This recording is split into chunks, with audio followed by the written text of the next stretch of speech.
The atmosphere in the hospital is heavy with gloom. A melancholic ringtone fills the air as the automated voice on the other end of the line says, "The number you have dialed is temporarily unavailable. Please try again later." It's 12:37 p.m. on April 10th, 2019. Kong Jae-won sits on her hospital bed, staring at her phone, trying once more to call her husband. But there's no answer, no text reply, no sign of him. He hasn't visited her since she was admitted. Jae-won, a young woman battling a terminal illness, is left to face her fate alone. The doctor has already told her she has only a few months left to live. The nurses, witnessing her suffering, do their best to care for her. But when a nurse arrives with Ji-won's medication, she finds the bed empty. Ji-won is gone, having slipped away unnoticed, determined to spend her remaining days on her own terms. While waiting for a taxi, Ji-won reflects on the contrast between her deteriorating health and the beauty of the world around her. It's springtime, and as cancer ravages her body, the flowers bloom vibrantly. How envious she feels. When the flowers wither, they still retain their beauty. A taxi pulls up and Ji-won gets in, directing the driver to the apartment she shares with her husband. The driver glances at her, his expression filled with concern. "Are you in a lot of pain?" "You'll be better soon," he reassures her. Ji-won says nothing, lost in her thoughts. It's been a long time since she's heard the local dialect in Seoul. A familiar image flashes in her mind, memories of happy times, when her father was still alive. There was a time when she truly experienced joy. The driver, noticing her silence, continues to encourage her. "Have you ever heard the saying, 'The child who died yesterday still wants to see tomorrow today'?" he asks. "If I were that child, I would probably think the same way," Ji-won replies wearily. "But even if I had to die today, I wouldn't want to see tomorrow. Nothing good would come my way anyway." The driver chuckles softly. "But if something good did happen, wouldn't you be happy?" he asks. The car comes to a quick stop beneath her apartment building. Ji-won reaches for her wallet to pay the fare, but the driver waves her off, refusing to take it. "Consider it pocket money from your father for your outing. Good things will come your way. You'll recover, make lots of money, travel the world, and meet someone who also feels like he's already dead." Today was the driver's last day on the job, and Ji-won was his final passenger. He wanted her to live well, to see that money as a promise he made to her as she opened the bill. She found a piece of candy inside. Ji-won smiled, agreeing with the driver's words as he drove away. She stood there, silently thanking him for giving her one last beautiful memory in an otherwise painful life. It felt truly nostalgic. Back to reality, Ji-won hurried into the building. She stood in front of the apartment door she hadn't seen in months since being hospitalized. Suddenly, she felt a bit hesitant, but gathering her courage, she took a deep breath and opened the door. As soon as Ji-won stepped inside, her eyes landed on a pair of red high heels, ones she had gifted to her best friend, Soo-min. Her heart sank.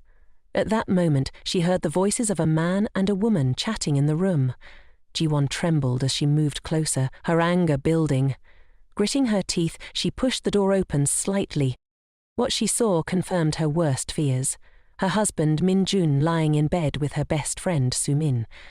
But what she heard was even more venomous than she could have imagined. They were discussing how they would enjoy the 500 million won payout from her life insurance after she died. Rage boiling inside her, Ji-won burst through the door, shouting, "Who gave you permission to do this?" The two on the bed jumped up in terror. Min-jun panicked, trying to explain, but Ji-won was too consumed by fury to listen. She glared at him, gritting her teeth, and spat out, "Min-jun, you dog! Did you really think I'd just lie down and die without a fight? I'll make you pay for this. I'll expose you to the entire company, your families. Hell, I'll post it on social media so you'll never be able to show your faces again. I'll make you cough up everything you've gained so far." At her threatening words, Soo-min turned pale with fear. She rushed over, grabbing Ji-won's hand, pleading, "Please don't do this. We're friends, remember? I'm your best friend." Ji-won laughed bitterly, shaking her off. "Best friend? What kind of friend dates and leeches off her dying best friend's husband, all the while counting down to her death so she can cash in on life insurance? Do you even understand how disgusting you are? Sumin, terrified, dropped to her knees, begging Ji-won not to expose her to her family and the company. Through her sobs, she cried, "Please, don't ruin my life. I have to live. You're going to die anyway, but I'm not." Those words ignited Ji-won's fury. Without thinking, she grabbed Sumin by the hair, her rage blinding her as she shook her violently. But before Ji-won could act any further, Min-jun stepped forward and struck her across the face with enough force to leave her dazed and stumbling. Ji-won stood in shock, staring at Min-jun. "Did you just slap me?" she asked, disbelief in her voice. He shrugged casually and sneered. "You can hit others, but others can't hit you. Just get lost already. Stop dragging us all down with your miserable life. You're going to die anyway, so why bother tormenting everyone else?" Feeling utterly defeated, Ji-won's voice trembled as she replied, "It's because of you and your family that I ended up like this. Your family looked down on me because I grew up without a mother. My dad died of cancer and you took all my money to invest in your worthless stocks. If I'd been hospitalized earlier, maybe I could have survived longer, but now? Even if I die, I'll drag all of you down to hell with me. I won't let any of you die peacefully." Her words left Min-jun both shocked and furious. In a blind rage, he raised his hand and struck Ji-won again. She was too weak to dodge, and her head slammed into the corner of the table.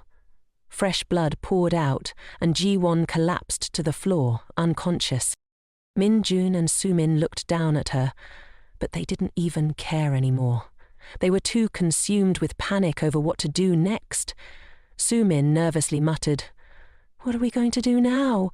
while Min-jun paced, his eyes betraying a hint of panic. Things had escalated far beyond their control.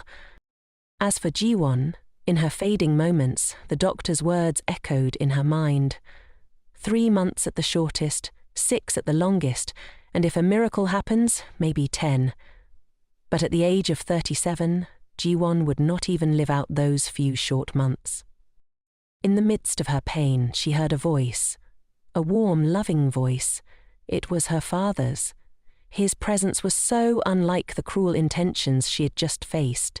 Juen turned toward him joyfully. She saw her father's familiar figure, his hand reaching out to her. In that moment, memories of the promise she made to him flooded back. "You must live a truly happy life in the future," he had told her. She had agreed to that promise long ago. Her father smiled at her, content, before slowly fading away. As cherry blossom petals bloomed and fell to the ground outside, Ji-won's world went quiet. Suddenly, a noise jolted Ji-won awake. Someone was gently shaking her shoulder. When she opened her eyes, she was startled to see Assistant Jae, a colleague who had left the company 10 years ago. Concerned, Jae asked, "Ji-won, are you okay?" Ji-won, still dazed, tried to make sense of what was happening. She looked in the mirror and was shocked to see herself looking young and full of life. What on earth is going on? The last thing she remembered was being struck by Min-jun, hitting her head on the table and dying. Now, here she was, alive. Confused and bewildered, she glanced at the phone on the table. It was vibrating. Ji-won picked it up and stared at the screen. The phone was familiar, the one she used years ago. The date displayed was April 10th, 2009. She quickly reached for her glasses and put them on to see clearly. "Ending a painful marriage by being killed by my husband and best friend. Yet here I am, back in my life 10 years ago. What is happening? Am I dreaming? Is this some kind of replay of the life I always wished for before I died?" Ji-won sat down in the chair, her mind racing. Why had she returned to 10 years ago? She was puzzled, her thoughts spinning wildly, when suddenly a familiar voice called out behind her. That voice made her heart race and her vision darken with anger. She turned around, and there he was, Min-jun pretending to care. "What are you doing out here? You don't look too well. Should I buy you some medicine?" he asked, feigning concern. But looking at his face now, all Ji-won could think of was how he had once yelled at her in anger, how he had humiliated and betrayed her. Hatred surged through her body. She stood up abruptly, filled with fury, and began to walk away. Min-jung grabbed her hand, confused. "Why are you acting like this all of a sudden?" he asked. Ji-won angrily yanked her hand free, shouting, "Let go of me! Don't talk to me, and don't ever look at me again!" Just then, another voice called out from behind her. "Ji-won? What's going on? I heard some arguing in here." The voice sent a wave of panic through her. It was Su-min, her so-called best friend and the woman who had slept with her husband. Just the sight of her made Ji-won feel utterly nauseous. She couldn't believe that even after dying, this couple was still clinging to her life. She muttered curses under her breath. "Go to hell, you scumbags." Su-min, still clueless, asked, "What's wrong, Ji-won?" Looking at her fake, concerned expression, Ji-won trembled with rage. The anger boiled inside her, and she wanted nothing more than to lash out. The resentment she had suppressed for so long was bubbling to the surface. Just as she was about to act, Assistant J appeared and interrupted. "The manager is looking for you," Assistant J said, urging her to hurry over. Ji-won wiped away her tears with the back of her hand and left without another word. Yet sorrow still gripped her heart. "Where am I? Why couldn't I have died more beautifully?"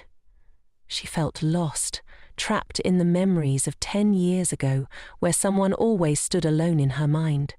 Someone distant yet familiar, always in shades of black and white. Ji-won walked into the office, her eyes landing on the nameplate on the desk. Jo Jin-hyuk, manager. Suddenly memories came flooding back. This was her stern superior from 10 years ago. The tall man, always dressed in a plain suit, never spoke unless absolutely necessary. As soon as she entered, his sharp voice greeted her. "Miss Kong Ji-won, this is the company.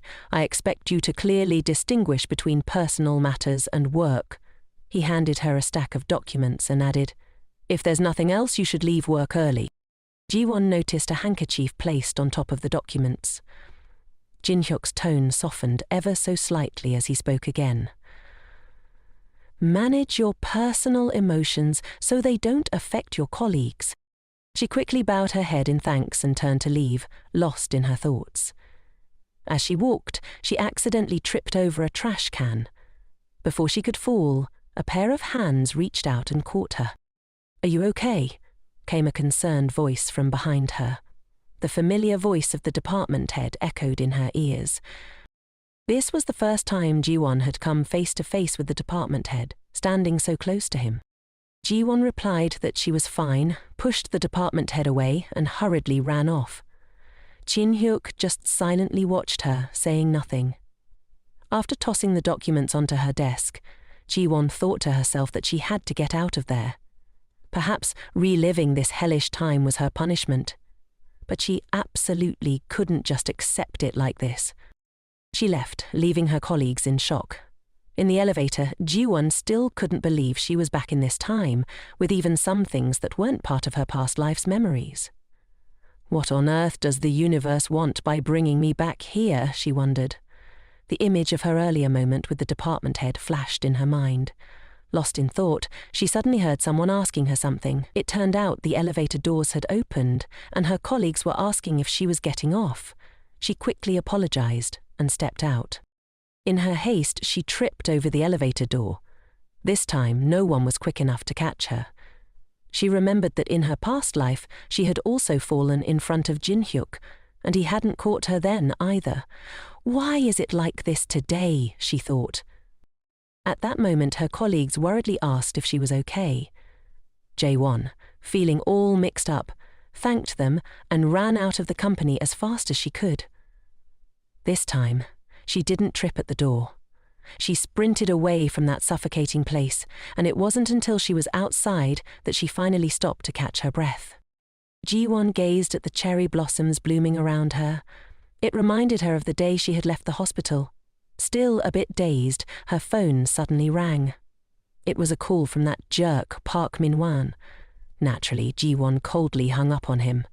She snapped her phone shut and turned towards the bus stop. She still wondered if today was just a dream. But why was it 10 years ago, the very year I married that scumbag Park Min-hwan? This dream felt too strange. Just then, her phone buzzed again. This time it was from department head Jin-hyuk, not the other guy, so she answered. On the other end, he informed her that he had sent some additional documents and reminded her to check them when she got back to work. Her mood was sour, so she only gave casual replies. "Tomorrow at work," he added. Without thinking, she replied, "Tomorrow is Sunday." Realizing her mistake, she apologized and quickly hung up the phone, feeling embarrassed. Ji-won wondered if tomorrow would still come for her. Suddenly, she discovered something intriguing in her pocket. Astonished, she pulled it out to take a look. She was taken aback by what she saw. The cash and candy she had received from the driver who took her back to the apartment. Tears welled up in her eyes. It wasn't just some magic trick or illusion. It was her dad's final gift to her. She silently thanked her dad, realizing she really had travelled back 10 years in time. This must be his way of giving me another chance, she thought. She bowed her head, silently promising to live a new life filled with joy and happiness. Maybe her dad was hoping for that too. Meanwhile, back at the company, Park Min-hwan was glued to his phone, frustrated. He had called Ji-won countless times, but she just wouldn't pick up. Why is she acting so different all of a sudden? He couldn't understand what was going on with her, and she had even left her bag behind. At that moment, Jo Soo-min, sitting across from him, curiously asked if he had managed to reach Ji-won. Min-hwan sighed and said it was no use. Ji-won was clearly upset about something. He planned to clock out soon and go find her, plus bring her bag back. Seeing his concern, Soo-min suggested they swing by Ji-won's favourite chicken joint after work to grab some takeout for her. "She'll totally love it," Soo-min said with a smile. Min-hwan happily agreed. Just then, the department head voiced his annoyance from the back. "Park Min-hwan, if you're still in the work zone, it's time to focus on the task at hand." His boss's words instantly had the two scrambling to apologize. Back at her seat, Soo-min pulled out her phone, scrolling through the messages she had sent to Ji-won, all unread. Her innocent face now twisted with resentment. Is she really ignoring all my messages? She wondered bitterly. Outside, it was a sun-soaked day full of bright vibes. Ji-won returned to her apartment, and as she entered her password, she suddenly realized it was still set to Park Min-hwan's birthday. "I need to change this right away," she thought. She quickly switched it up, then swung the door open and stepped inside. The familiar house appeared before her, but the first thing she saw were two framed photos of her with Min-hwan and Soo-min. Next to them was a plush duck bear, a friendship token that Soo-min had once gifted her, saying, "Whatever I like, you like too." Little did Ji-won know back then that Soo-min liked more than just plush toys. She liked her boyfriend too. Looking back, all the guys Ji-won had a crush on eventually confessed to Soo-min. But now she couldn't care less about any of that. For Ji-won, money was her priority. She tossed the photos and stuffed bear into the trash without a second thought. She then went into her room and dug out her savings book. Money. That's what I need now more than anything. She regretted not paying more attention to finances during her first run at life. I should have memorized some lottery numbers or stock trends. But now she had to deal with her debt and start making money. Suddenly she remembered how, back then, Park Min-hwan had a knack for making any stock he touched soar. I could use that to my advantage. This was a once-in-a-lifetime money-making opportunity. Just then, her phone buzzed. It was a message from Min-hwan saying he'd bring over fried chicken and chat for a bit. Ji-won was taken aback. Fried chicken? She had always found it nauseating whenever he mentioned fried chicken before, so why was he suddenly offering to buy it for her now? She decided it was time to move out, but before that she needed to deal with Min-hwan and Soo-min. Ji-won texted Min-hwan back, setting up a meeting with him and Soo-min at the bar near her place. Park Min-hwan was taken aback when he received such a short message from Ji-won. What on earth is going on, he wondered. trying to figure out what had caused her to act this way. As he stared at his phone, his boss, Joe Jennyhook, reminded him to finish the report he had been assigned. Min-hwan reluctantly dropped his phone and handed the report over to his boss. However, his report was quickly torn apart, and he could only bow his head in apology. Veen Hook coldly reminded him to focus on his work. "The office isn't a place for you to do homework," he said, tossing the report onto the table. Min-hwan was furious, but he could only mutter under his breath, "John Hookett, that guy only got his position through connections." Across the table, Jo Soo-min winked and handed him a note inviting him out for drinks after work. Min-hwan thought to himself, Soo-min really knows how to brighten people's moods. She's just so adorable. He quickly wrote a note back to Soo-min, telling her that Ji-won had invited everyone for drinks near her place after work. Soo-min sweetly smiled in agreement, but inside she was silently fuming, cursing Ji-won for ignoring her messages. Min-hwan decided to go down and tidy up the car first. Ji-won's used to my messy car, but Soo-min's different. In that moment, he realized Ji-won didn't act like a typical girl at all. Meanwhile, Ji-won was standing in front of her wardrobe, unable to believe how she had dressed 10 years ago. How did I not see it? Everything she owned was just outdated button-up shirts. She hadn't even bothered with makeup and always tied her hair in a ponytail, wearing oversized glasses that completely hid her beauty. Since today would be the last party with her boyfriend and best friend, she couldn't afford to go out looking like this. Ji-won picked up her curling iron and plugged it in. Just then, her phone buzzed with a new message, but because it was resting on the edge of the table, the phone slipped and fell to the floor. Ji-won reached down to pick up the phone, but just as her hand was about to touch it, she froze. A memory from the past suddenly came rushing back. She remembered sitting at her vanity, turning on the curling iron when a message had come in. The phone had dropped, and as she bent down to pick it up, her hand got caught in the cord, causing the curling iron to fall and burn her wrist. This time, however, Ji-won was careful. She picked up the phone gently, and her wrist remained unharmed. It was as if she had learned from her past mistake. The realization hit her. Fate could be changed. On her phone was a message from Min-hwan, saying he was on his way and that he had a gift for her. A gift? Ji-won thought back, rummaging through her memories. That day, Min-hwan and Soo-min had brought beer and fried chicken. Back then, she hadn't realized how well those two clicked together. A plan started forming in Ji-won's mind. If they liked each other so much, then let Soo-min marry Park Min-hwan in my place. She arrived at the bar early to wait for the others. She hadn't even taken more than a few sips of her drink when she heard someone calling her name. It was Min-hwan and Soo-min, the lovey-dovey couple arriving together. Soo-min cheerfully suggested that she would treat everyone to drinks today. Min-hwan explained that Soo-min had come here out of concern for her. Soo-min asked Ji-won how she was doing, pretending to be concerned. Ji-won couldn't stand her fake worry, so she casually replied, "Just to get it over with." She ordered food and asked the other two if they wanted anything else. Min-hwan, noticing a dish on the menu, asked Soo-min if she could eat that one, suggesting they order something different. Soo-min just smiled and said, "I like everything Ji-won likes." Ji-won noticed the earrings Soo-min was wearing. Soo-min had given her a pair just like them, and Ji-won had worn them without realizing they didn't suit her at all. In front of Ji-won, Soo-min chatted with Min-hwan without a care in the world. Min-hwan remarked that he was surprised the two were such close friends since they looked so different from each other. Soo-min grinned and said, "Ji-won had no friends growing up, so she always clung to me. Because she was petite, she could only wear clothes like this." Then Soo-min turned to Ji-won and, with a hint of jealousy, remarked that Ji-won was as big as a giant. Her words stung more and more, crossing the line.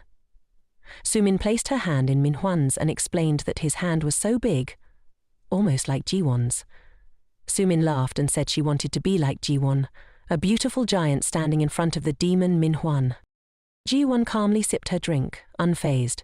Then she spoke up, hinting that their portions were the same. She asked, "What were you doing while you were growing up like this?" Su-min, flustered by the question, quickly changed the subject and raised her glass with Min-hwan. The three of them toasted to their first time drinking together. Ji-won wasn't interested in clinking glasses with this couple. She silently watched their fake camaraderie. Soon, the boneless chicken was served, and Su-min exclaimed it looked gross. Min-hwan asked her if she had just said she liked it. Su-min, trying to cover, quickly replied, "Well, if Ji-won likes it, then everyone must like it, right?" She complimented Ji-won, saying she ate so well and that it must be delicious. Ji-won calmly called her out. "You called for chicken the last time we ate together and even ordered 3 bottles of soju." Su-min's face turned awkward, forcing a smile and asking if she really had done that. At that moment, the staff brought out the fish cake soup, but a drunken man stumbled by, knocking into the server and causing the hot soup to splash everywhere. The scalding liquid landed all over Ji-won's hand. She instinctively hugged her injured hand, wincing in pain. The server rushed over, apologizing profusely and quickly going to fetch ice and ointment. Su-min asked if Ji-won was okay, reaching out to check her injury, but Ji-won pushed her hand away. Su-min was utterly shocked. Ji-won coldly stood up, saying she was going to the restroom for a bit. Inside, she anxiously rinsed the burn under cold water. Her mood was foul as she thought about the strange coincidences that kept happening. Why didn't I fall in the office this afternoon but still tripped on the elevator stairs? The burn on her hand was eerily similar to the one she got from a hair straightener 10 years ago. Could it be that in this lifetime I still couldn't escape marrying that jerk Min-hwan? Is it true that what's meant to be will be? Ji-won thought, as she turned off the tap, determined not to let that happen. Returning to the dining table, Su-min was still using alcohol to act out. She was getting bolder, pretending to be cute in front of Min-hwan. Ji-won knew all too well that Su-min was putting on a show. 1 drink and Su-min would be flushed, while she could handle 3 or 4 bottles without breaking a sweat. However, Ji-won didn't bother to expose her. Suddenly, Su-min asked Min-hwan what he liked about Ji-won. Min-hwan smiled, praising Ji-won for being kind, smart, and very capable, saying she was a great match for him. Su-min chimed in, nodding in agreement, claiming she had a good eye for people. Ji-won silently scoffed. The two of them were such a perfect match in their act. Su-min smiled cutely, opening her mouth to ask Ji-won for a piece of fish cake. Ji-won's expression turned icy as she stuffed a huge piece into Su-min's mouth, making her choke. Oh, how the tables have turned, Ji-won thought. She activated her acting skills, asking if Su-min was okay. "I told you to eat slowly, you seem pretty tipsy. Let me call a taxi for you to head home." Su-min hurriedly explained she wasn't drunk at all, but Ji-won wasn't having it. Without hesitation, she forcibly pulled Su-min up and pushed her into a taxi. As soon as the door slammed shut, the car sped off. Ji-won felt a rush of liberation. She had been so cowardly in the past, she could have easily kicked Su-min out like this, but had lived like a fool, letting her bully her. Min-hwan sat in the cafe, feeling regretful, as he realized how happy he had been when Su-min was around. Ji-won had never been that charming to him. Ji-won returned to her seat, and Min-hwan still asked about Su-min. He even complimented Su-min's cuteness in front of Ji-won. Ji-won didn't care. She told him to drink more, since tomorrow was the weekend anyway. While pouring the wine, she accidentally splashed it onto her own glasses. Giving Min-hwan a sly smile, she deliberately took off her glasses right in front of him. He was dazzled, praising Ji-won for looking stunning without her glasses. He even suggested she should consider surgery. Ji-won smiled, weighing her options. "Should I wait for a raise or dive into buying stocks?" She casually asked Min-hwan if he could give her a little lesson on stocks. As soon as stocks were mentioned, Min-hwan perked up with excitement. When it came to stocks, he could talk endlessly, like a never-ending blockbuster. After finishing their meal, Min-hwan was driving Ji-won home. She thanked him for bringing her bag back to her. Little did she know he took the initiative to plant a sweet kiss on her forehead, wishing her a good night. Ji-won suppressed her disgust, urging him to hurry back. After stepping into the house, she slumped onto the sofa feeling utterly drained. The phone was playing a recording of Min-hwan talking about stocks. Ji-won flashed a satisfied smile. This compensation will be received in full, not a single penny short. The next morning, Ji-won texted Min-hwan, telling him she was still feeling tired and would be staying home to rest, promising to reschedule their date for another time. Then she lost interest, clapping the phone shut and stashing it in her pocket. She strolled into the bookstore, hoping to grab some guidebooks on stocks. She stood there for quite a while, contemplating, but the books were packed with so much industry jargon that she couldn't wrap her head around any of it. Still on the hunt for more basic reads, she spotted a book that looked pretty straightforward, but when she reached up to grab it, it was just out of her grasp. What kind of book is stacked so high, Ji-won thought. I'm already over 1.7 meters tall and still can't reach it. How is anyone else supposed to grab it? Suddenly, a hand reached out, helping her grab the book. Ji-won turned around to thank the person, but to her surprise, it was none other than the department head, Jin-hook.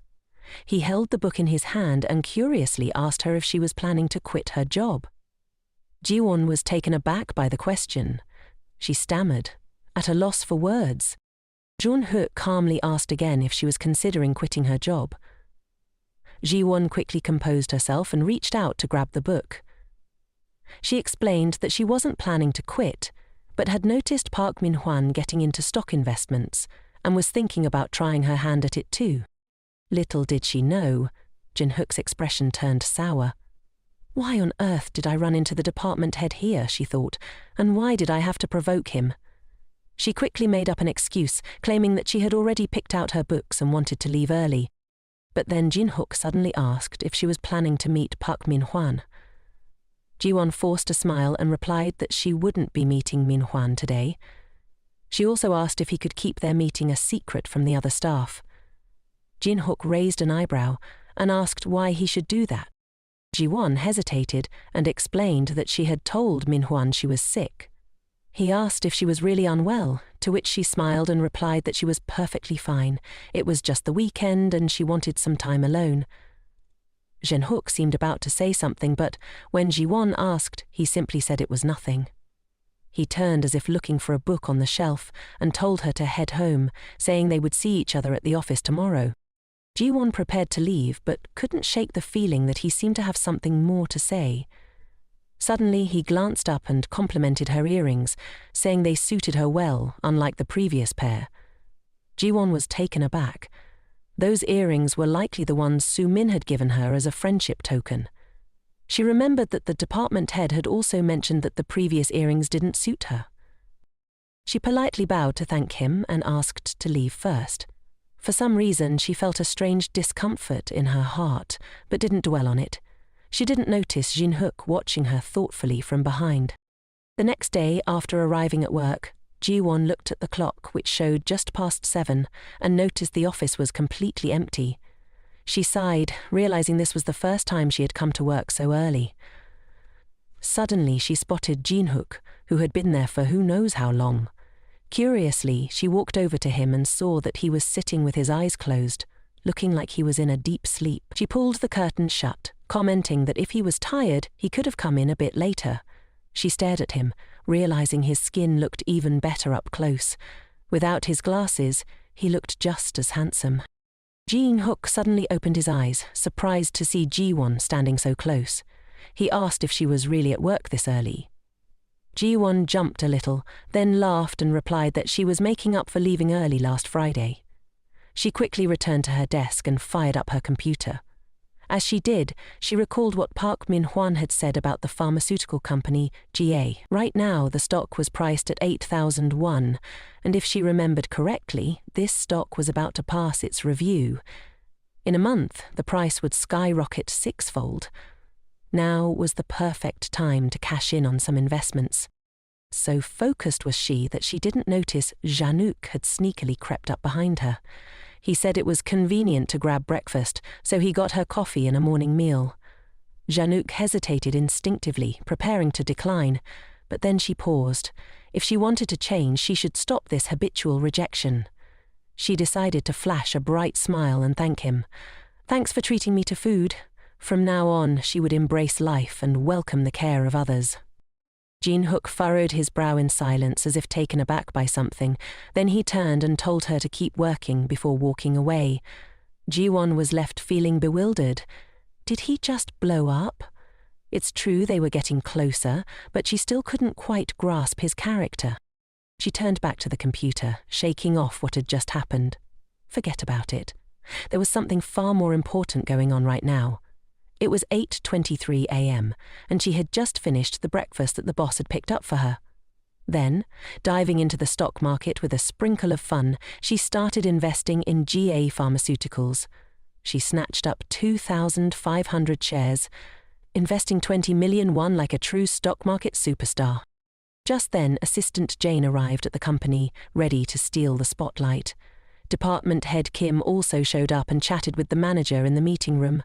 Next up was the dynamic duo, the handsome guy and the green tea, who just so happened to bump into each other right outside the company gate.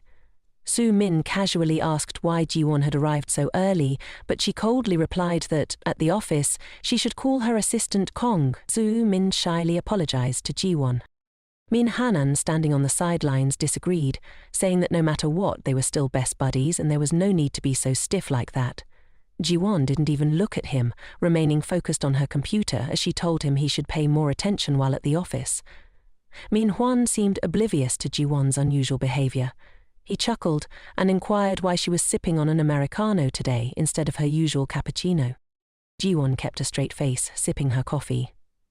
"This is a gift from my boss," she said, then added, 10 years ago, I was all about sweet treats like cappuccinos, while the boss was the only one who enjoyed the bitter notes of an Americano.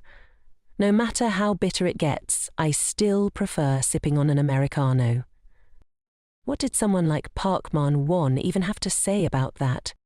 Ji-won stood up, pretending to stroll past Park Man-won's desk.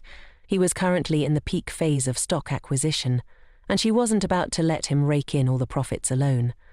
Ji-won glanced at his computer screen and saw him selling shares of GA Pharmaceuticals. She was taken aback. Why on earth was he selling at this moment? Could it be that the future had changed? What on earth was his reasoning for selling those shares? They were supposed to skyrocket 5-fold in a month. What was going on? The only fate she wanted to change was her own. 10 years ago he had invested in GA Pharmaceuticals, and the profits had multiplied. But why had she just seen him sell a total of 3,500 shares? Why was this happening right after she bought those shares? Ji-won bit her lip, completely puzzled by Park Min-hwan's calculations. Suddenly, Min-hwan asked what was wrong, startling Ji-won. She forced a smile and said it was nothing, reminding him that the stock price of GA Pharmaceuticals was on the rise.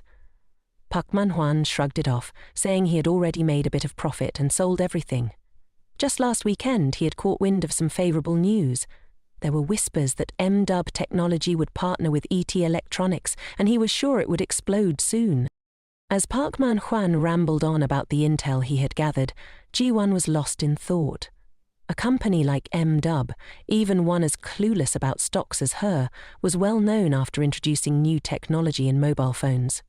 The stock price had skyrocketed in no time, only for the CEO to flee abroad a month later, causing massive losses for investors. But why was he planning to invest in such a company now? After grabbing the documents, Park Man-hwan winked at her, saying he was sharing this news with her alone and that she shouldn't tell anyone. He left, leaving Ji-won deep in thought. If things that never happened in the past were to occur, it meant a different future would unfold. The futures of those involved would also shift. She rolled up her sleeve to check the time. If the events from the past were to unfold, could it be said that she had snatched away someone's luck? She had to find out, but how should she go about it? Min-hwan returned to his desk. Ji-won approached and asked if he wasn't going to have lunch. He replied that he was just about to go eat. She smiled and told him she was also planning to grab a bite, asking if he wanted to join her. Moments later, Ji-won, Park Man-hwan and Soo-min stood in front of the elevator. Soo-min cheerfully remarked that it seemed like this was the first time the three of them were having lunch together at the office. Park Man-hwan was surprised and asked why she was inviting them to lunch today. Didn't she usually avoid having others gossip about her love life at work? So they had never eaten together before.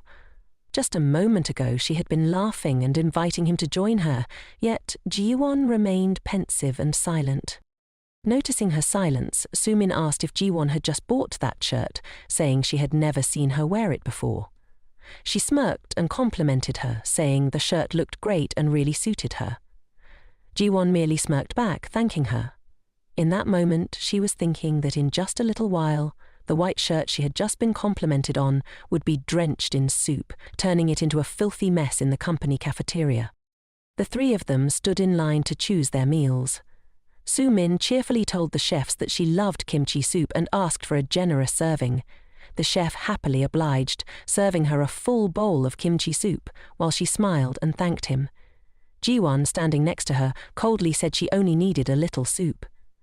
After getting their food, she and Soo-min went ahead to find a table to sit at. Soo-min, carrying a heaping plate of rice, pretended to look around for a table. Ji-won silently counted down the seconds, preparing for the moment when Soo-min would spill the soup all over her. She noticed Soo-min smiling mischievously. Then, Soo-min suddenly turned around, pretending to smile at Ji-won, intending to dump the entire bowl of soup all over her. Ji-won had anticipated this, so she swiftly dodged to the side. As everyone could see, Park Min-ju, standing behind, caught the full brunt of the food that Soo-min intended for Ji-won. He turned pale, speechless.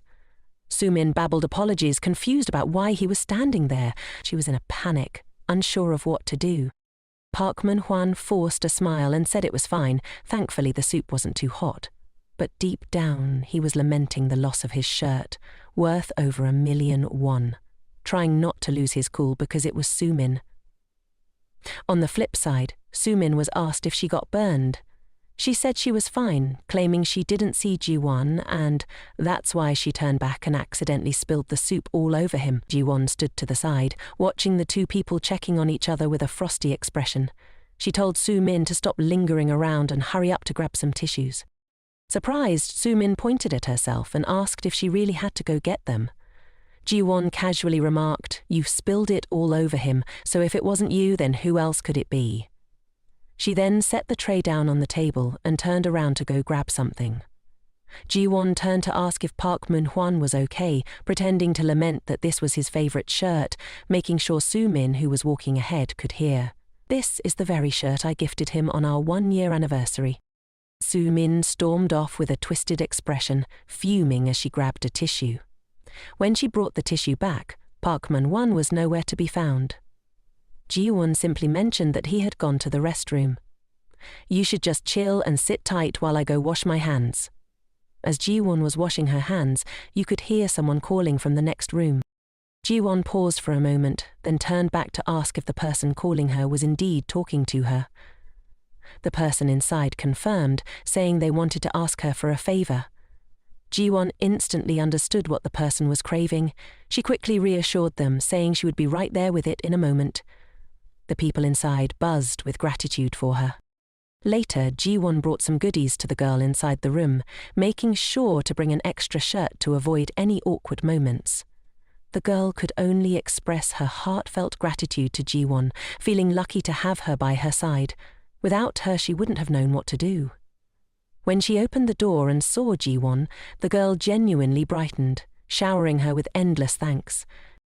The girl, whose phone had died and who hadn't eaten yet, explained that the place felt like a ghost town and she was worried about getting stuck, which was giving her serious anxiety. It turned out the girl was Hyeni, who had started working with Young-soo a month ago.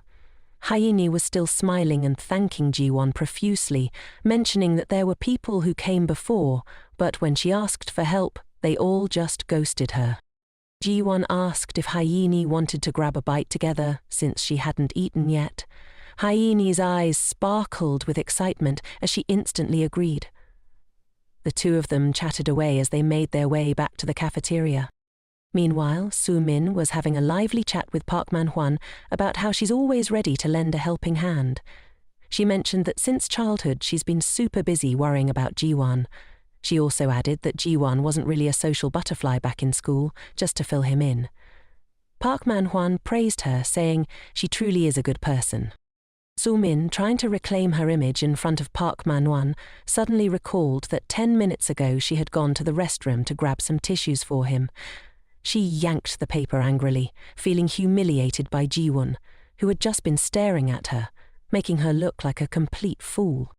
If it were before, Ji-won would have automatically brought tissues, so why had she suddenly been acting so differently lately? Just then, someone knocked on the door, calling out to see who was outside, hoping to get her assistance. Ji-won, already fuming from the earlier incident, felt her face scrunch up in annoyance. She ignored the question and dramatically swung the door open, stepping outside. Right now, it felt like they were bringing up the time she helped someone stuck in the bathroom to win Park Man-hwan's favor. Just when the fun was getting started, Ji-won made her comeback. Next to her was Hyeen, carrying a plate of food. Ji-won smiled at Soo-min and asked what they were chatting about. Soo-min was flustered when she saw Hyeen arrive.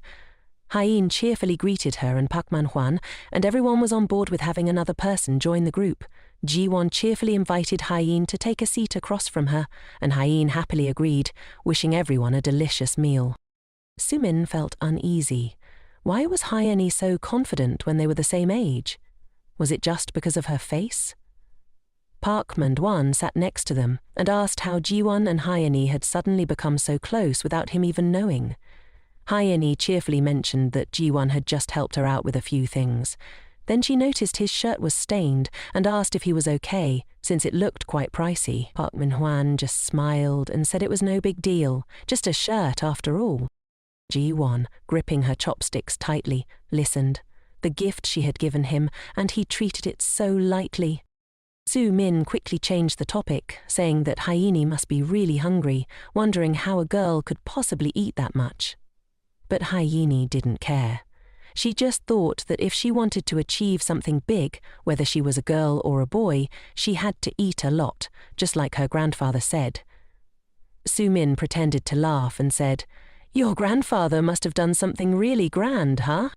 However, Hyeen seemed oblivious to the jab, munching away while sharing stories about her grandfather selling bean sprouts, tofu, and even kimchi soup.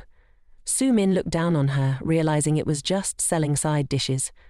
Ji-won on the side was surprised, wondering if Hyeen was genuinely kind or just clueless.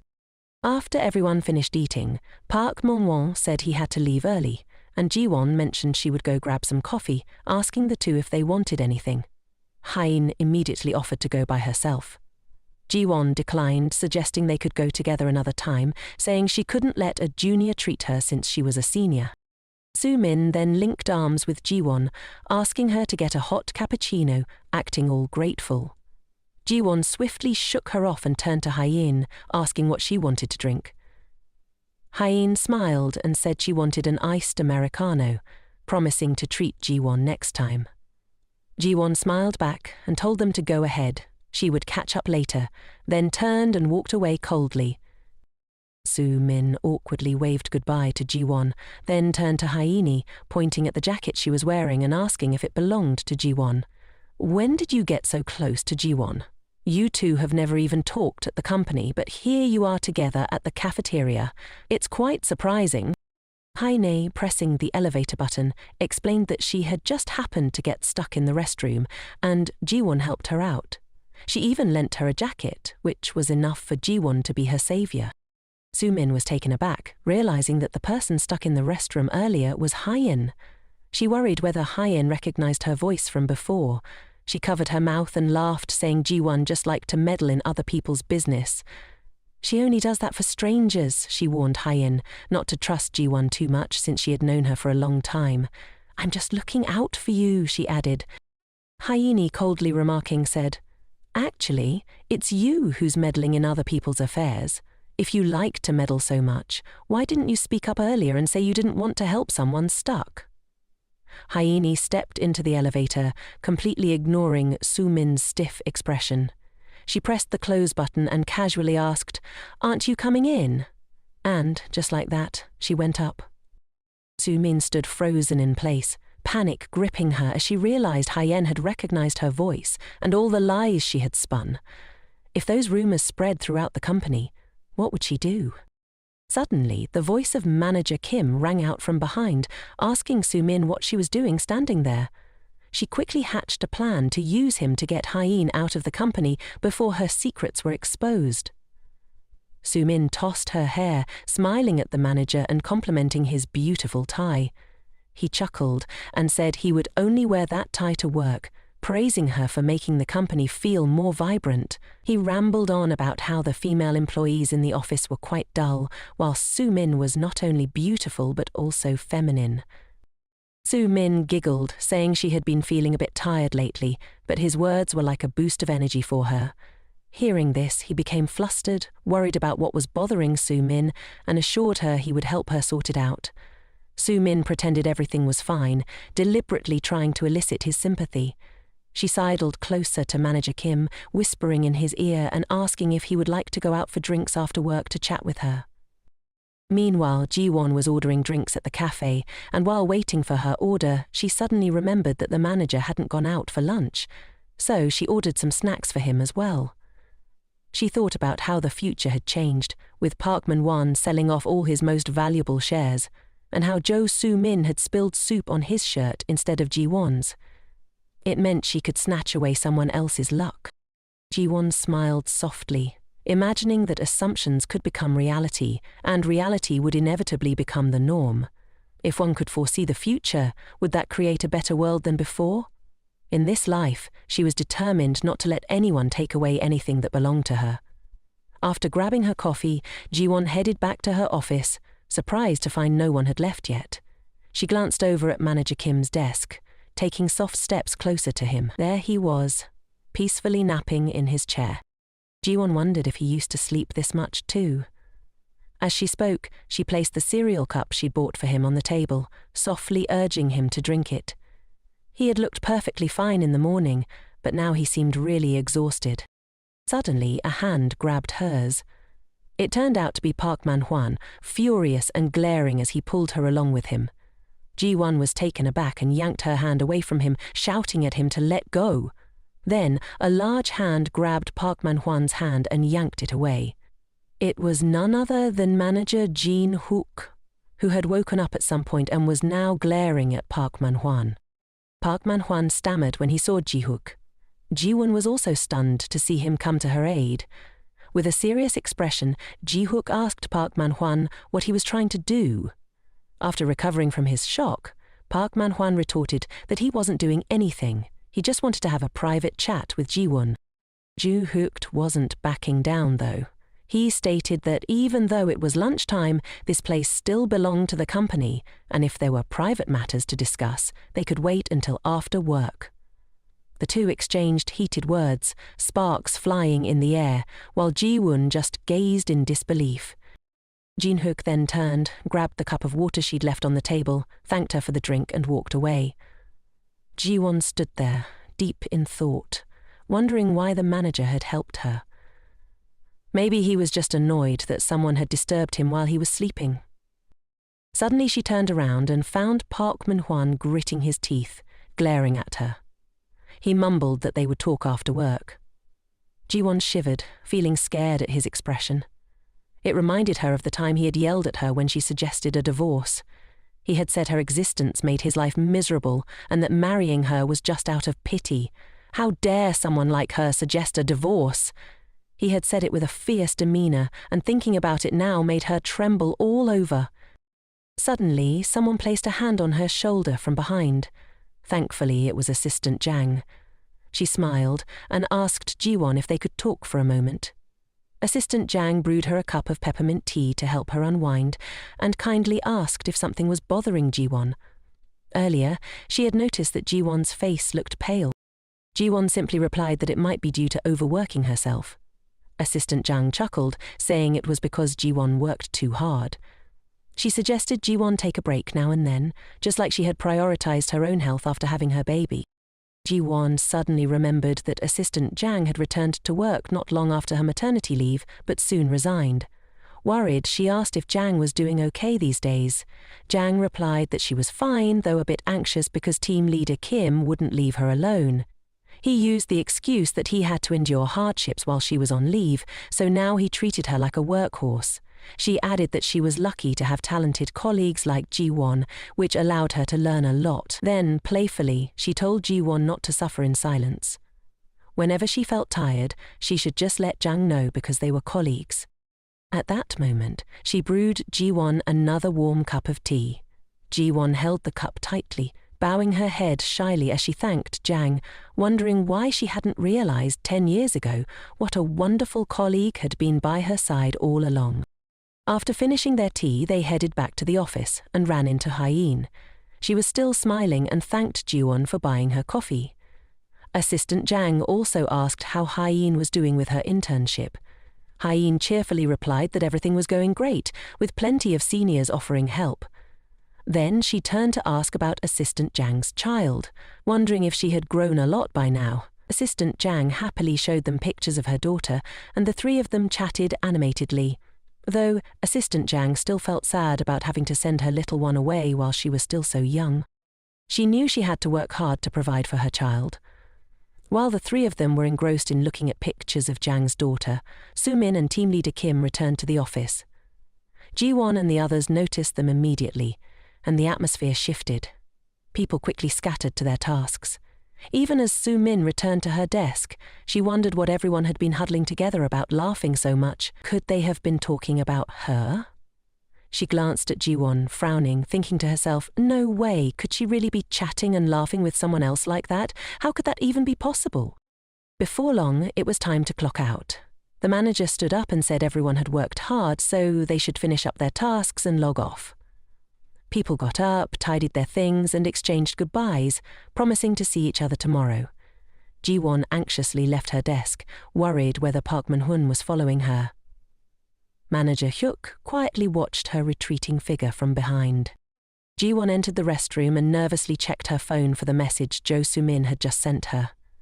It mentioned she had something to take care of and left early. Scrolling down, Ji-won saw a message from Park Man-hwan saying he was waiting for her at the company entrance and to call him when she came out. She had been in there for 20 minutes. He must have left by now, right? Ji-won tried to calm herself, telling herself not to be scared anymore. After all, she wasn't the gullible girl she used to be. If she wanted to avoid another stroke of bad luck, she had to start by changing herself. As she stepped outside, she immediately ran into the manager. He wondered why she was just now finishing up. Ji-won was surprised he hadn't left yet either. He simply replied that he had some business in the management department, which was why he was still there. The conversation ended, and Ji-won pressed the elevator button. The doors opened, and the two of them stepped inside in silence. Ji-won was still very anxious. What if Park Man-hwan was still waiting for her? She absolutely did not want to run into him. Meanwhile, Jun-hyuk suddenly spoke up, saying if it was convenient, he could give her a ride home since they were leaving at the same time. Once they reached the car, Jun-hyuk asked where she lived. Jin-won couldn't bring herself to look at him, replying that her place was in a quieter area, but he could just drop her off nearby. As Jin-won fumbled around, she noticed a designer lipstick by the car door. So, the manager had a girlfriend already. Actually, that wasn't too surprising. As the car approached the checkpoint to exit, Ji-won spotted Park Man-hwan still waiting at the door for her. He was leaning against a car, staring intently at his phone. As the school van rolled by, he suddenly looked up, his curiosity piqued. Ji-won, tense in the car, raised her hand to shield her face, fearing he might catch a glimpse of her. The car glided smoothly past him. Ji-won was taken aback, then glanced at Jun-hyuk, who noticed how she kept covering her face with her hands. She softly replied with a thank you, her heart whispering a sigh of relief. That was close, she thought, feeling like she had almost been caught in a drama. Later, Jun-hyuk escorted her all the way home, stepping up to open the door for her. "Goodbye, and see you tomorrow, superstar," he said. She shyly greeted him back before heading up to her room. Jun-hyuk stayed behind for a moment, watching her head to her room before getting into the car. He sat there quietly for a while, and when he saw her room light up, his phone rang. The call was from a girl, asking why he hadn't clocked out yet. She wondered what was going on, since he had been so distracted lately. He casually replied, "I can't make it today, so you'll have to handle things on your own." Without giving her a chance to react, he hung up. The car sat quietly, parked outside Ji-won's place. Meanwhile, Jo Soo-min was having a drink with the head of the team, Kim. Her expression was one of pure discontent, secretly blaming the cheap, cloying scent of his cologne that clung to her like an unwanted sidekick. While Ji-won was out on a date with that handsome guy in designer clothes, here she was, stuck sitting with this smelly old man. The head of the committee, blissfully unaware of her inner musings, finished his drink and began complimenting her, saying that sipping wine with a beauty like her was simply a match made in heaven. He suggested they grab drinks together more often. Jo Soo-min playfully covered her mouth while laughing at him, masking her true feelings. At that moment, he asked her if she had something on her mind, encouraging her to share her thoughts. She simply said it was a small complaint of hers, then grabbed the bottle of wine from the table. Seeing the head of the committee smile, she thought to herself, if we down a few more drinks, maybe he'll spill some juicy details. While pouring a generous glass of wine for him, she casually mentioned Hyeni and assistant Jan, deliberately implying that they weren't fond of her. She pretended to be a damsel in distress, claiming that they had no right to treat her this way. She said she wanted to snap back at them, but if she decided to quit, he shouldn't take it to heart. The head of the committee, hearing this, immediately blew a gasket. He snapped that Soo-min wasn't taking a break and that he would handle them himself. In the company, with the chairman, he couldn't do anything, but here, he was the number one. Soo-min smiled and thanked him, but she didn't forget to add a little fuel to the fire, saying she really wanted to get along with everyone, but that they were being too harsh on her. The head of the department comforted her, suggesting she drown her sorrows in some drinks tonight, and assured her he'd handle everything else. He then turned to cheerfully clink glasses with her. Soo-min took a sip of her drink and shot a glance at him. She secretly smiled to herself, thinking how foolish and easily manipulated he was. Now, all she had to do was sit back and enjoy the show. Meanwhile, at home, Ji-won had just finished her shower, towel in hand while scrolling through her phone. On her screen was a message from Soo-min, pretending to care, asking why Ji-won had turned off her phone. She even mentioned how Ji-won had been making her sad lately, but that she still cherished her, wishing her a good night and saying they'd meet again tomorrow. Then came the missed calls from Park Man-hwan, who was really starting to get on her nerves. Just as Ji-won was about to change her number, her phone rang again. Park Man-hwan was calling. Reluctantly, Ji-won answered. The first thing he asked was where she was. She replied calmly that she was at home and asked if he needed something. Park Man-hwan sounded shocked and incredulous, asking when she had gotten home. He insisted he would come over to talk, but Ji-won declined, saying they could talk over the phone. She was really tired. After a pause, he asked why she had bought coffee for Jin-hook today, something she never did. She explained that Jin-hook had bought her coffee in the morning, so she was just returning the favor. Park Man-hwan still wouldn't let it go, questioning why Jin-hwa would buy her coffee in the first place. Ji-won tightened her grip on the towel and countered, asking if he would drink coffee alone if they were the only two in the office. He was left speechless and quickly changed the subject to why she had turned off her phone. She frowned and simply explained that it was because he had been angry with her and she felt hurt, so she turned it off. If there was nothing else, she said, she was going to sleep. Park Man-hwan then told her to go ahead and sleep, wishing her good night and saying he loved her. Ji-won, hearing that, got furious and threw her phone onto the couch. Exhausted, she slumped into the chair, angry and deep in thought.